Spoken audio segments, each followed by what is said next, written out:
2001 সালে বিএনপি সরকার এসেই মনে হলো যেন যে পদক্ষেপগুলি নিয়েছে সেগুলোর উপরেই যেন তাদের হামলা। অনেকের পোলট্রি ফার্মে বোমা মেরেছে, বোমা মেরে মুরগি মেরে ফেলে দিয়েছে, খামারের থেকে গরুগুলি নিয়ে কেটে খেয়ে ফেলেছে, গাছগুলি পেঁপে গাছ থেকে শুরু করে যেমন ফলের গাছগুলি কেটে ফেলে দিয়েছে। যেখানেই আমাদের আওয়ামী লীগের নেতৃবৃন্দ ছিল প্রত্যেকে এইভাবে তারা ক্ষতিগ্রস্ত করার চেষ্টা করেছে। তারা এটা হিসাব করেনি যে দেশের জন্য কত ক্ষতি হবে, সে চিন্তা তাদের মাথায় ছিল না।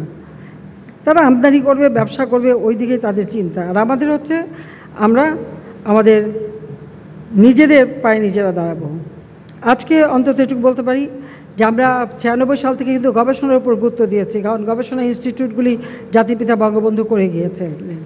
কাজে সেই গবেষণা ছাড়া কিন্তু কখনো উন্নত জাত বা অধিক ফসল ফলন সম্ভব না। কাজে একদিকে যেমন ফসল উৎপাদন, এখন আমরা লবণাক্ত সহিষ্ণু ধান উৎপাদন করতে পারি, জলমগ্ন ধান সেটাও গবেষণা চলছে, অনেকটা সাফল্য পাওয়া গেছে। খরা সহিষ্ণু ধান সেটাও আমরা করছি। আমরা এখন অল্প সময়ের মধ্যে বেশি পরিমাণ খাদ্য উৎপাদন করতে পারি, এবং কৃষি যান্ত্রিকীকরণ যেটা জাতির পিতার স্বপ্ন ছিল সেটাও আমরা বাস্তবায়ন করে যাচ্ছি। কাজে সেটার দিকে আমরা বিশেষ দৃষ্টি দিচ্ছি এবং তার জন্য আমরা ভর্তুকিও দিচ্ছি। পাশাপাশি খাদ্যের সাথে সাথে আমিষের উৎপাদন বাড়ানোর জন্য ইতিমধ্যে ব্যাপক কর্মসূচি আমরা হাতে নিয়েছি। আপনারা জানেন যে ইতিমধ্যে আপনারাই বলেছেন যে আমাদের প্রত্যেকটা ক্ষেত্রে আমরা আমাদের গবাদি পশু, যা বিএনপির আমলে 2006 সালে ছিল মাত্র 4,23,00,000, এখন 7,98,00,000, প্রায় 2 গুণ বৃদ্ধি করা সম্ভব হয়েছে। পোলট্রি যেটা ছিল মাত্র 18,06,00,000 পোলট্রির সংখ্যা, এখন তা 52,79,00,000, অর্থাৎ 4 গুণ আমরা বৃদ্ধি করেছি। সেই সাথে এমনকি লবণ, চা, দুধ উৎপাদন সব কিছুই আমরা বৃদ্ধি করেছি। দুধ উৎপাদনে 7 গুণ বৃদ্ধি করা হয়েছে, যেটা সবথেকে আমাদের প্রয়োজন। এবং মাংস উৎপাদনে কিন্তু 8 গুণ মাংস উৎপাদন আমরা বৃদ্ধি করতে সক্ষম হয়েছি। ডিম উৎপাদন 4 গুণ বৃদ্ধি করা হয়েছে, অর্থাৎ 562,30,00,000 ছিল, এখন 2,337,63,63,00,000 ডিম উৎপাদন হয়। এমনকি কৃষিখাতে ভর্তুকি আমরা কিন্তু ব্যাপকভাবে দিয়ে যাচ্ছি।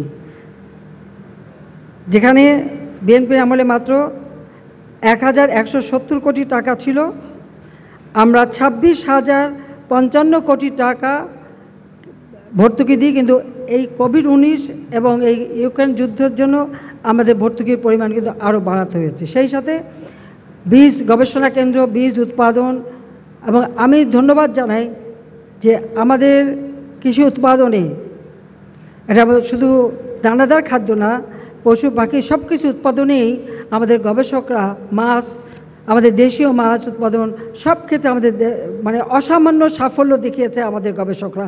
তাদের সকলকে আমার আন্তরিক অভিনন্দন এবং ধন্যবাদ জানাচ্ছি। আমরা বিশাল সমুদ্র সীমা অর্জন করেছি। আজকে এই সমুদ্র সম্পদ আমাদের কাজে লাগানোর জন্য আমরা সুনীল অর্থনীতি ঘোষণা দিয়েছি। তবে দুর্ভাগ্যের বিষয় হলো গভীর সমুদ্রের সম্পদ এখন আমরা আরোহণ করতে পারিনি।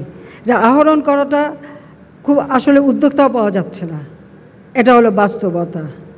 তবে মিঠা পানির মাছ উৎপাদনে আমরা এখন কিন্তু স্বয়ংসম্পূর্ণ, এবং এই উৎপাদন আরও আমরা বাড়াতে চাই।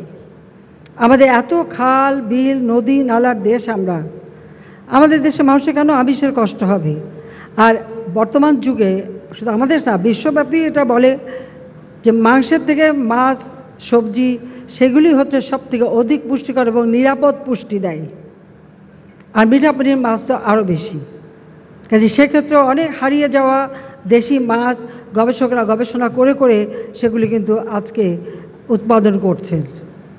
আমরা আমাদের অনেক প্রায় বিলুপ্ত প্রায় মাছগুলি আবার ফিরে পাচ্ছি। গবেষণা ছাড়া কোনো দেশ এগোতে পারেনি, এটাই হলো বড় কথা। তাছাড়া মুরগির ক্ষেত্রেও গবেষণা করে করে বিভিন্ন ধরনের পাখি এখন উৎপাদন হচ্ছে। শুধু ডিমই না, মাংস মানুষ এখন খেতে পারছে।